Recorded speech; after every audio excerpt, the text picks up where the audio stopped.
Puji Tuhan, mari kita akan mendengarkan kebenaran firman Tuhan.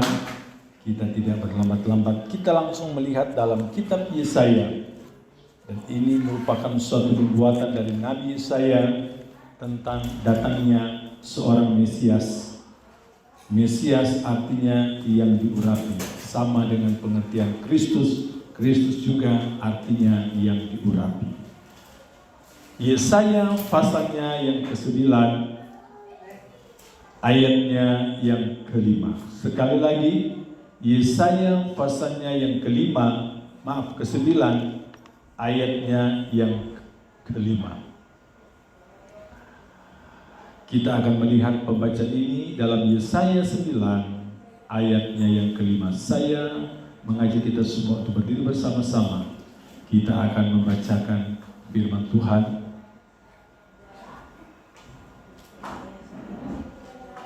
Sekali lagi, Yesaya pasal 9 ayat 5. Sebab seorang anak telah lahir untuk kita, seorang putra telah diberikan untuk kita. Lambang pemerintahan ada di atas bahunya, dan namanya disebutkan orang Penasehat Ajaib, Allah yang perkasa, Bapa yang kekal, Raja damai. Puji Tuhan. Jemaat dipersilakan duduk kembali. Haleluya. Ayat dalam kitab Yesaya pasalnya yang ke-9 ayat 5 ini adalah nubuatan, karena pada waktu ayat ini disampaikan Yesus belum lahir. Makanya ini adalah nubuatan seorang Nabi Yesaya mengenai kedatangan seorang Mesias yang bernama Yesus. Nah, saudara-saudara yang dikasihi oleh Tuhan, di dalam ayat ini, ayat 5, di sana dikatakan begini. Sebab seorang anak telah lahir untuk kita. Jadi, nubuatan Yesaya mengatakan bahwa anak itu yang disebut dalam Injil Matius, bayi Yesus itu lahir adalah untuk kita. Makanya saya katakan hadiah yang terbesar di hari Natal adalah kedatangan Yesus untuk kita. Lahirnya Yesus untuk kita. Karena Yesus lahir bukan untuk siapa, tapi untuk saya dan saudara. Baru di sana dikatakan lagi begini, seorang putra telah diberikan untuk kita. Jadi Yesus lahir, dia lahir karena kita. Dan ketika Yesus lahir, dia diberikan untuk kita. Itulah yang kita kenal dengan istilah di Golgota. Ketika Yesus ada di Golgota, Yesus mempersembahkan kehidupannya. Yesus mempersembahkan tubuhnya untuk saya dan saudara. Itulah yang kita peringati selalu dalam perjamuan kudus. Makanya kalau dalam perjamuan kudus selalu kita mendengar yang berkata, mari kita makan roti yang adalah tubuhnya. Mari kita minum air anggur yang adalah darahnya. Kenapa? Karena memang Alkitab berkata bahwa seorang putra telah diberikan. Ketika dia datang lahir untuk kita, dan Yesus juga mati, bangkit untuk kita. Nah, saudara-saudara yang dikasihi oleh Tuhan, tetapi di dalam ayat ini juga dia berkata begini, lambang pemerintahan ada di atas bahunya, dan namanya disebutkan orang. Jadi Mesias Yesus yang lahir itu, dia memiliki banyak, namanya memiliki banyak pengertian, ya, banyak arti, ya. Nah, kita akan melihat dalam ayat ini, lambang pemerintahan ada di atas bahunya, ada di pundak.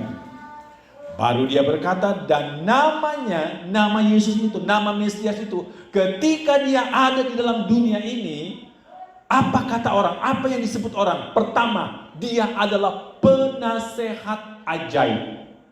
Nah, saudara-saudara yang dikasihi oleh Tuhan, kalau berbicara tentang Yesus adalah penasehat ajaib, pertama-tama yang mengakui, kalau kita membaca firman Tuhan, pertama-tama yang mengakui hikmat yang dimiliki oleh Yesus ketika dia berumur 12 tahun pada waktu dia ada di bait Allah.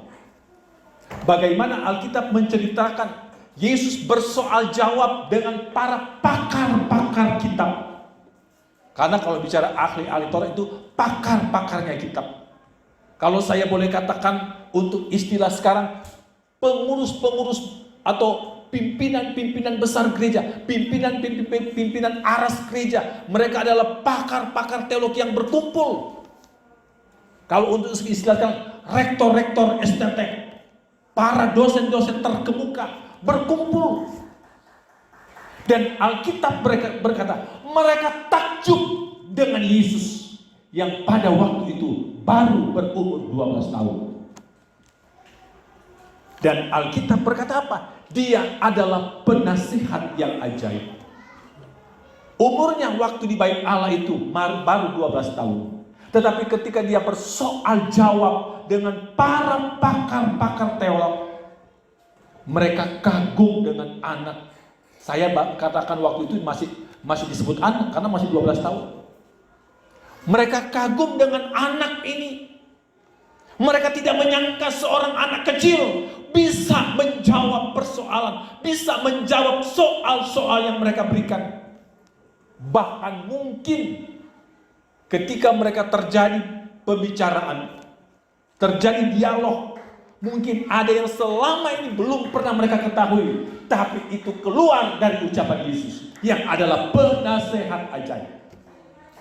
Dan saya mau katakan saudara, bahwa di dunia ini, walaupun banyak orang berkata, oh si ini pintar, wah tokoh ini pintar, boleh orang berkata begitu. Tapi jelas Alkitab berkata, Yesus adalah penasihat yang ajaib. Kalau kita melihat, membuka Injil-Injil, karena kita tahu bahwa Injil itu memang adalah firman yang langsung diucapkan Yesus dan ditulis oleh Matius, Markus, Lukas, dan Yohanes. Karena kalau ada kitab lain itu adalah seperti surat dari Paulus kepada jemaat ini. Tetapi kalau Injil itu memang langsung diperkatakan Yesus dan dicetak oleh Matius, Markus, Lukas, dan Yohanes. Perhatikan dalam 4 Injil ini perkataan-perkataan Yesus. Bagaimana dia memberikan perumpamaan. Beberapa waktu lalu kita sudah mendengar firman Tuhan mengenai perumpamaan. Bagaimana Yesus memberikan semacam pengertian-pengertian yang kelihatannya sederhana, tetapi bisa diterima oleh semua orang. Ya. Kadang-kadang kita kalau bercerita dengan orang yang sudah dikatakan dunia terlalu pintar, kadang-kadang kita nggak bisa nyambung. Kenapa? Dia berbicara dengan bahasa dia sendiri. Ya. Tetapi Yesus, walaupun dia adalah sumber segala hikmat itu, tapi kalau dia sumber segala pengetahuan itu, tapi dia bisa berbicara dengan bahasa yang sederhana, tetapi bisa ditangkap, bisa dimengerti oleh semua orang. Tetapi saya juga boleh katakan bahasanya sederhana, tetapi pengertiannya sangat dalam. Kita tahu dalam Injil-Injil bagaimana Yesus menulis memberikan perumpamaan, gambaran-gambaran dalam kehidupan keseharian kita. Banyak sekali perumpamaan. Dari perumpamaan contohnya dia menggambarkan hati kita seperti tanah. Ada tanah yang dikatakan di pinggir jalan, ada tanah yang berbatu-batu, ada tanah yang bersemak duri, ada tanah yang subur. Itu adalah ilustrasi pemahaman pengertian yang mungkin sederhana tapi maknanya dalam. Nah, Yesus adalah penasihat yang ajaib. Saudara, saya percaya kita semua pernah menemukan yang kita kenal dengan istilah umum jalan buntu. Misalnya ada satu persoalan pengusaha, aduh saya ini sudah mentok, saya ini sudah blank. Nah, ini bahasa sekarang, saya sudah blank. Tapi pernah nggak saudara, di saat saudara tidak berdaya, bahasa orang bilang sudah blank, dan saudara berdiam diri, saudara datang kepada Tuhan dan saudara berkata, Tuhan tolong saya. Tuhan, saya tidak mampu lagi, saya sama sekali, ya itu tadi bahasa orang bilang, sudah blank, nggak bisa berbuat apa-apa lagi. Sudah tidak bisa melakukan sesuatu apapun Tuhan. Pernah nggak saudara di saat saudara di kondisi, di titik seperti itu, saudara merasakan ada seperti bisikan, saudara merasakan seperti ada suara yang mungkin tidak seperti saudara mendengar suara orang, tapi saudara mendengar dengan jelas. Bagaimana Yesus memberikan kita pemahaman, memberikan kita pengertian, di mana Yesus memberikan kita seperti ayat ini bilang, Dia adalah penasehat yang ajaib, yang mungkin secara manusia yang siapapun itu tidak bisa menolong kita, tidak bisa memberikan kita solusi yang tepat. Tetapi ketika kita datang kepada Tuhan, ada sesuatu yang kita terima, ada sesuatu yang kita dapat dari Tuhan. Nah, karena firman Tuhan berkata, karena Dia adalah penasehat yang ajaib.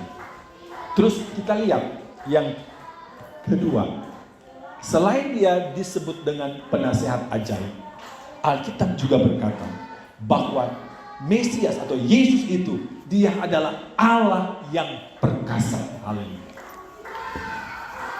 Zaman dulu, pada zaman Alkitab ini dicatat, zaman dulu banyak yang disebut dengan Allah-Allah lain atau ilah-ilah lain. Jadi kalau bicara ilah lain, Allah yang lain, sudah dari zaman dulu banyak. Sesembahan-sesembahan yang lain banyak. Kepercayaan-kepercayaan orang kepada batu, kepada gunung, kepada pohon dan lain sebagainya. Tapi di sini dikatakan bahwa Dia Allah yang perkasa. Pemahaman pengertian Allah yang perkasa artinya begini, Dia adalah Allah yang mampu dan sanggup melakukan segala sesuatu di luar batas dan akal kepikiran kita manusia. Itu Allah yang sanggup lakukan. Kenapa? Dia adalah Allah yang perkasa. Makanya ada ayat berkata bahwa bersama dengan Tuhan, dengan Allah, akan kita dapat lakukan perkara-perkara yang besar. Ya. Bersama dengan Tuhan, kita dapat mengerjakan, kita dapat melakukan perkara-perkara besar. Itu kalau kita beserta dengan Allah. Kenapa? Karena Dia adalah Allah yang perkasa. Saudara, kita tidak bisa meragukan. Kita tidak bisa meragukan keperkasaan, kehebatan Tuhan. Ya. Minggu yang lalu kita mendengar firman Tuhan yang kebetulan itu memang ada contohnya yang saya katakan, jikalau engkau mempunyai iman sebesar biji sesawi saja, maka kamu bisa memindahkan gunung. Dan saya mau katakan bahwa mujizat yang pernah terjadi di daerah Kairo, bagaimana gunung Mokatam yang saya sudah jelaskan panjang lebar, hanya dengan berdoa dan hanya oleh kuasa Tuhan mampu menggeser gunung Mokatam sejauh 3 km. Dan itu adalah hal yang mustahil bagi siapapun. Tapi Alkitab berkata, bagi Tuhan dan bagi orang percaya tidak ada perkara yang mustahil. Sebab apa? Sebab kita mempunyai Allah yang perkasa. Allah yang kita miliki itu bukan Allah yang seperti yang dimiliki oleh Allah-Allah orang lain, ya. Tapi Allah yang kita miliki adalah Allah yang hidup. Alkitab juga berkata Dia adalah Allah yang awal dan yang akhir, Alfa dan Omega. Ya. Tidak ada Allah yang lebih awal dan dia, dan tidak ada Allah yang itu yang dibilang tadi Alfa dan Omega, tidak ada. Hanya Dia yang kita sembah. Allah yang perkasa. Saudara-saudara yang saya kasih dalam Tuhan, sehebat apa keperkasaan Allah ini, saudara. Dan kalau saya boleh katakan, di dunia ini, baik itu bom apapun itu, coba saudara lihat, orang masih bisa mengukur kekuatannya. Bom yang meledak di sini, ketika diadakan investigasi, mereka bisa mengukur kekuatannya. Ledakan kekuatan bisa diukur, ya. Letusan gunung mereka bisa ukur bahwa ledakan sekian bisa diukur semua. Tapi saya mau katakan, Keperkasaan Tuhan tidak ada yang bisa mengukur. Amin. Kehebatan Tuhan tidak ada yang dapat bisa mengukurnya. Ya. Sekaya apapun orang di dunia ini, orang masih bisa mengukur berapapun banyak nolnya di belakang, orang masih bisa hitung. Tapi kehebatan Tuhan, ya, tidak ada yang dapat hitung. Ya. Karena Dia adalah Allah yang perkasa. Allah yang perkasa itu juga sama halnya dengan Allah yang tidak terbatas. Di dunia ini sehebat apapun Dia, satu saat Dia mati juga. Di dunia ini sehebat apapun orang ini, satu saat ada lemahnya juga. Ya.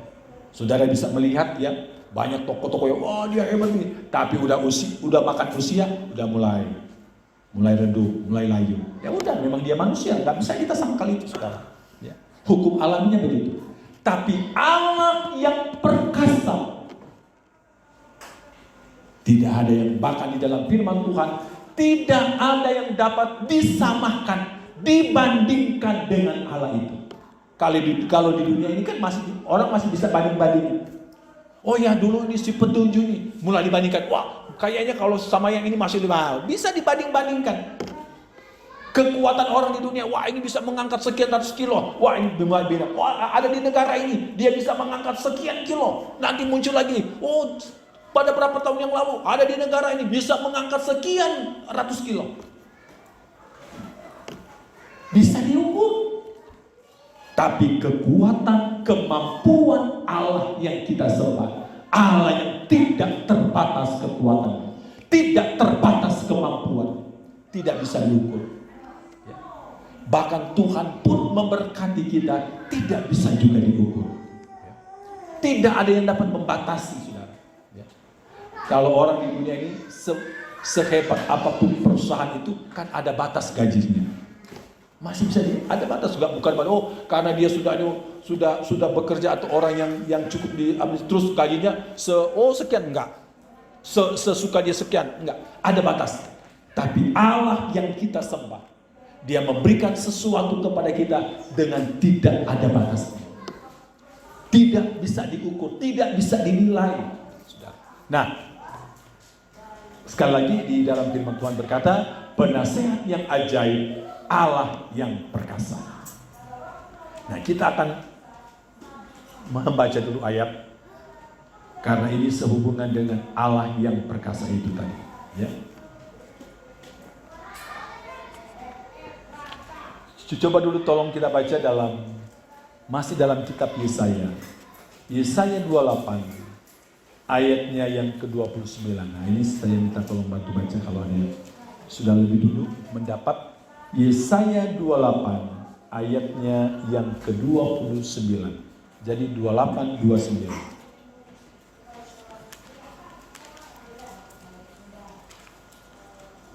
Yesaya 28 ayat 29. Dan ini pun datangnya dari Tuhan semesta alam. Ia ajaib dalam keputusan dan agung dalam kebijaksanaan. Haleluya. Oh, ayat itu masih berhubungan dengan bagian yang pertama. Tapi saya akan jelaskan sedikit lah. Ya.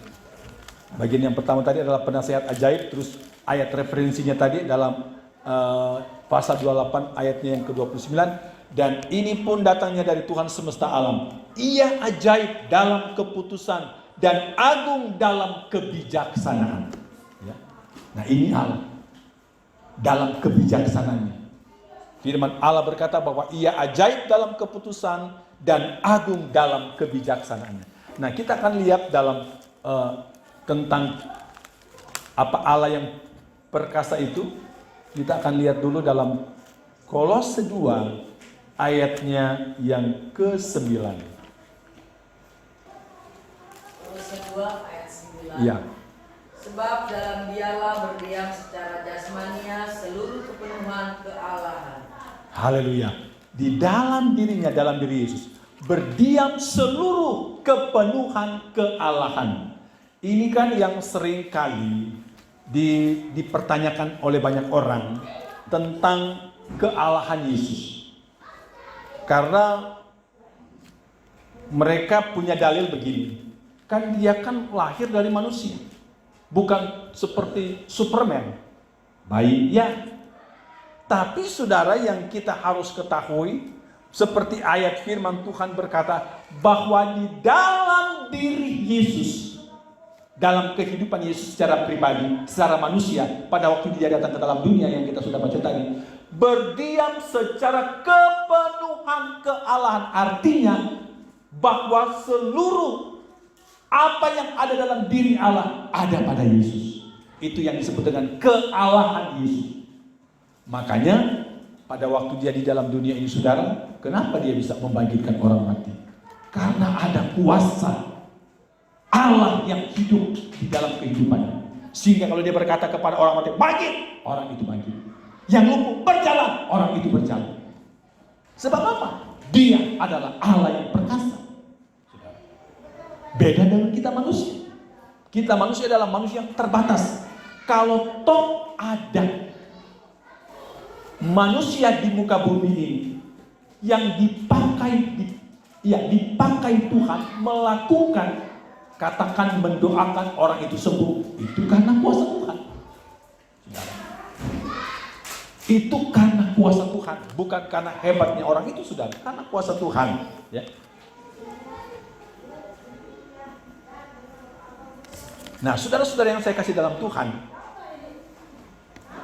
saya akan lanjut lagi. Tadi sudah kepada Allah yang bagian yang kedua, Allah yang perkasa, dan yang ketiga, dia dikatakan apa, saudara?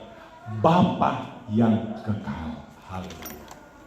Kenapa kita itu berbeda dengan kepercayaan, keimanan yang lain? Ya.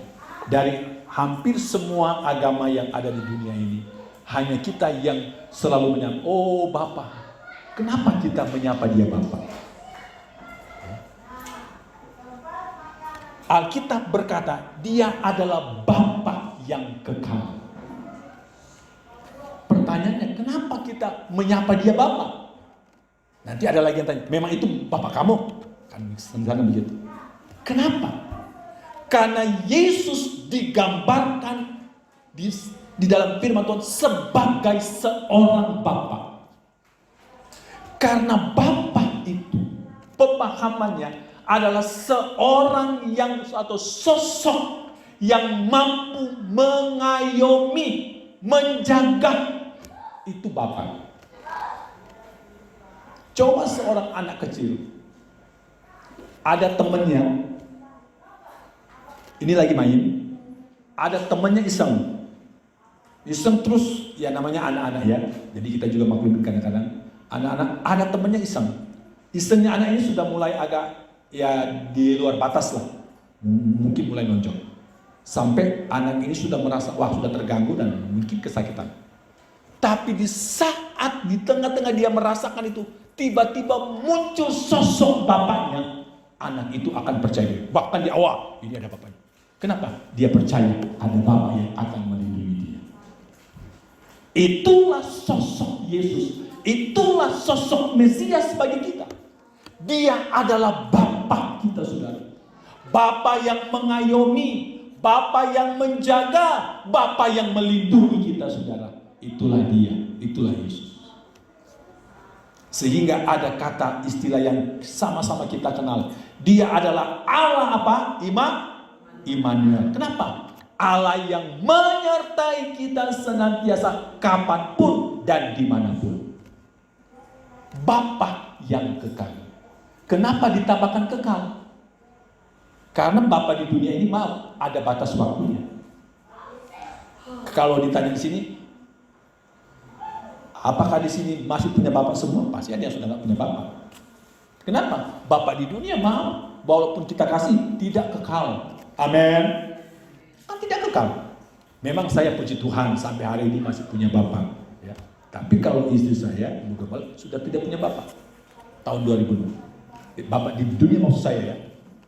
Kenapa? Karena Bapa di dunia ini tidak Bapa yang kekal. Hanya Yesuslah satu-satunya Bapa yang kekal.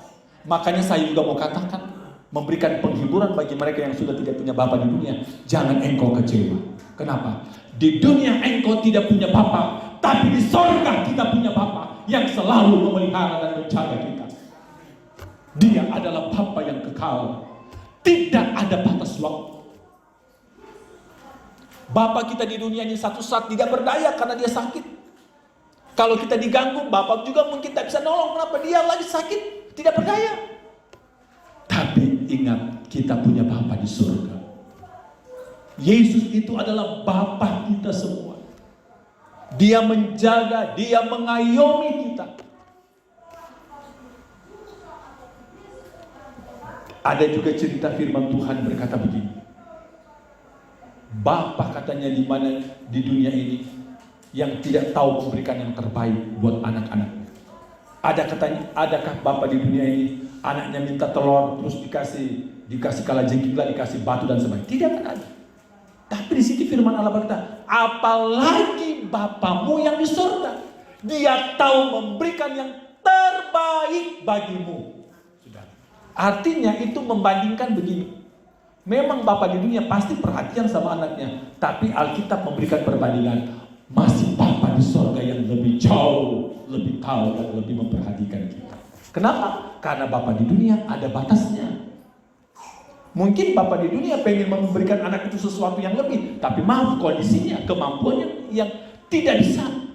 Tapi Bapa di surga sanggup memberikan apa yang kita butuhkan. Sanggup memberikan apa yang kita perlukan. Sebab itu kita menyapa Dia di dalam ayat yang lain. Ya Aba, ya Bapa. Kita menyapa Dia sebagai Ya Aba, ya Bapa. Saudara-saudara yang dikasih oleh Tuhan, Dia adalah Bapa kita, saudara. Dalam kitab Mazmur 103, coba kita lihat dalam ayat ini sehubungan dengan apa Bapa ini. Mazmur 103 ayat 13. Nah, kita akan lihat firman Tuhan ini. Sekali lagi, Mazmur 103 ayat 13. Dia berkata begini ini ayat. Seperti Bapa sayang kepada anak-anaknya, demikian Tuhan sayang kepada orang-orang yang takut akan Dia. Bapa di dunia pasti Dia sayang anaknya. Jangankan saudara 1 tahun, 1 bulan, 1 hari aja, apalagi itu anak lagi ini nggak dilihat, wah bapak-bapaknya udah kandung. Cuma untuk sekarang kita sudah terbantu dengan apa media, ya. Ada istilah sekarang bisa video call. Nah, sudah terbantu, tapi kalau zaman dulu saudara. Nah, firman Allah berkata, seperti Bapa sayang kepada anak-anaknya, Bapa di dunia, demikian Tuhan sayang kepada orang-orang yang takut akan Dia. Itulah Bapa kita di surga. Bapa di surga juga sayang, bahkan sangat menyayangi kita. Haleluya. Makanya seringkali kalau ada saudara kita yang biasanya kita pakai, istilah yang kita pakai, ada saudara, sanak saudara famili kita yang dipanggil Tuhan, apa yang kita katakan? Apa yang seringkali saudara baca? Oh, kami sangat menyayangimu, kami sayang, tetapi Bapa di surga lebih sayang. Kan begitu kita selalu katakan. Ya. Saya kalau tidak salah tadi malam apa tadi pagi? Iya, tadi malam ya saya pulang dan saya buka di media di FB ada saudara saya, dia punya anak gadis, udah gadis besar, bukan gadis remaja lagi, dan saya sudah terbalik kaku, rupanya sudah dipanggil Tuhan. Saya dalam hati saya dulu, betapa sedihnya apa orang tua ini, betapa sedihnya, udah gadis, ya. Makanya saya lihat, kalau tadi malam belum saya lihat, tapi tadi pagi saya buka lagi, saya lihat, wah, udah didandanin ya, mungkin karena dia anak gadis, ya udah didandanin sampai seperti orang mau kawin, ya, pakai mahkota, ya. Bajunya juga baju gaul, ya, bagus, ya. Dan tentu keluarga yang ditinggal sangat sedih, ya, sangat sedih. Tapi seperti yang kita katakan katakan selalu, oh kami mengasihimu, kami menyayangimu. Tetapi Bapa di surga lebih sayang. Sehingga saking sayangnya Bapa di dalam, oh nah mari pulang. Haleluya. Bapa di surga, Bapa yang kekal. Haleluya. Terus bagian yang terakhir, Raja damai. Haleluya. Di dunia ini banyak raja. Pemerintah-pemerintah itu adalah raja di dunia ini. Kita memiliki kepala negara. Itu adalah raja kita di negara kita. Ya. Kita punya kepala negara. Dia adalah raja di negara kita sebagai kepala. Di dunia ini seperti yang saya katakan, banyak raja. Tapi hanya Yesus yang adalah raja damai. Artinya raja yang membawa damai. Saya mau kasih sedikit dulu penjelasan tentang raja damai. Begini. Di dunia ini, nanti satu saat, secara politik dunia ini ya, semua dunia akan mengalami namanya krisis kepemimpinan. Dan itu bukan nanti, sudah mulai banyak terjadi di beberapa negara. Demo, krisis, tidak setuju dengan kepemimpinan raja mereka. Saya bilang tadi kalau puncak kepemimpinan satu negara, apakah ibadahnya itu dipakai istilah ratu lah, apa pangeran atau apa namanya itu raja atau presiden, itu rajanya. Kita melihat sekarang orang mulai mengalami banyak krisis di banyak negara. Demo di sana sini, ya. Beberapa waktu yang lalu saya bilang, entah itu di bagian negara Eropa lah, di bagian negara Timur Tengah lah, di Asia banyak sekali ya, rakyat mendemo rajanya.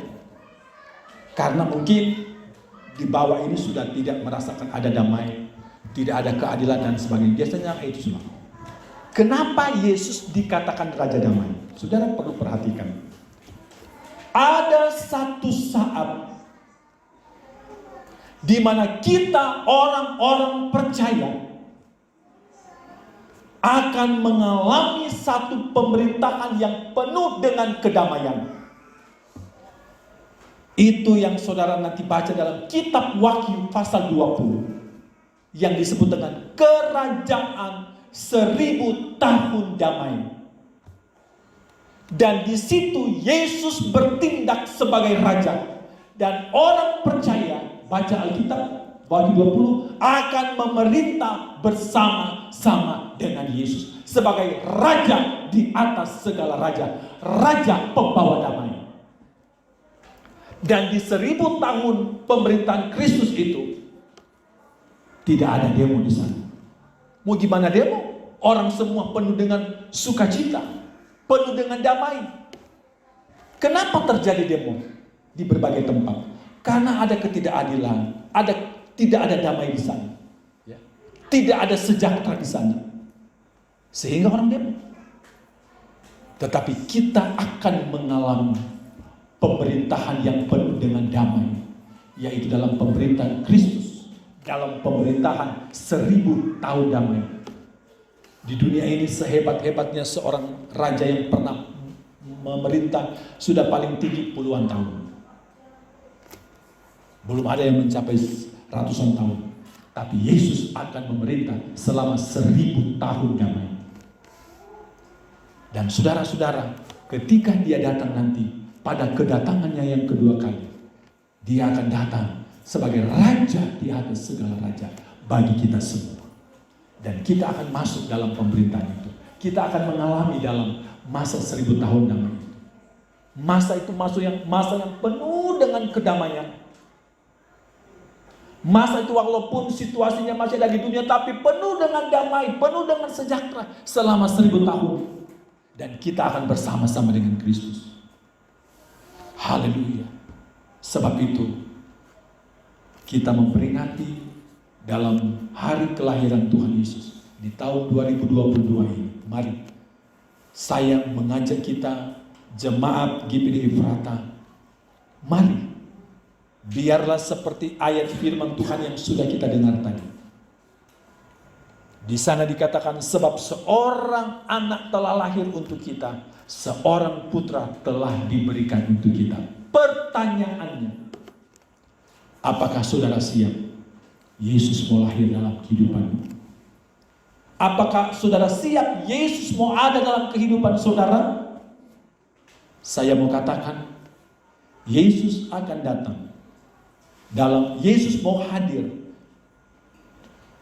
pada kehidupan, pada seseorang yang hidupnya sudah beres dari segala persoalan apa saudara? Yang tentunya yang tidak merintangi untuk Yesus datang dalam hidup kita. Ya. Walaupun Yesus kita tahu dia lahir di palungan, tetapi di sana ada damai sejahtera. Mungkin Natal tahun ini engkau berkata, mungkin saya tidak punya persiapan lebih. Saya tidak bisa membeli baju sebagus dengan yang lain. Mungkin itu yang sudah muncul, sudah keluar dari kata-kata dari mulutmu. Saya tidak bisa membuat menu yang mewah nanti di tanggal 25 di perayaan Natal. Mungkin itu engkau pernah. Tapi pada saat ini saya mau katakan, Tuhan tidak butuh itu. Yesus butuh hatimu. Siapkan hati yang terbaik untuk Tuhan. Karena itu yang Yesus perlu. Yesus mau tinggal dalam hati kita, saudara. Rumahmu boleh engkau tidak mendekorasi dengan bagus, tapi yang penting hatimu engkau dekorasi dengan baik. Rumahmu mungkin engkau tidak bisa membersihkan seperti mungkin orang lain, karena mungkin punya dana dia bisa ngecat apapun buagan. Mungkin engkau tidak bisa, mungkin. Tapi hatimu paling penting. Lantai boleh engkau tidak pel, tapi hati kita harus pel. Artinya kita harus bersihkan. Bersihkan dari iri hati. Bersihkan dari kebencian. Bersihkan dari hal-hal yang melukai. Bahkan mengganggu, untuk supaya Yesus jangan sampai dia tidak bisa datang dan hadir dalam kehidupan kita. Kita jaga hati kita. Ya. Seperti dalam kitab Amsal bilang, jagalah hatimu, karena dari situlah terpancar kehidupan. Jaga hati kita, supaya Yesus mau tinggal. Biarlah kita mau siapkan hati kita seperti palungan, walaupun sederhana, tapi palungan itu siap. Banyak rumah-rumah mewah pada zaman itu, tempat-tempat yang bagus di zaman itu, tapi kita kan tahu ceritanya. Yusuf dan Maria udah datang, tidak ada tempat, tidak ada tempat, tidak ada tempat. Yang siap hanya palungan. Di luar sana mungkin banyak orang yang penuh dengan kemewahan, tapi saya mau katakan mungkin hati mereka belum menjadi palungan. Mari hati kita jadikan hati kita seperti palungan. Palungan yang siap dalam kondisi apapun, biarlah kita mau siapkan hati kita.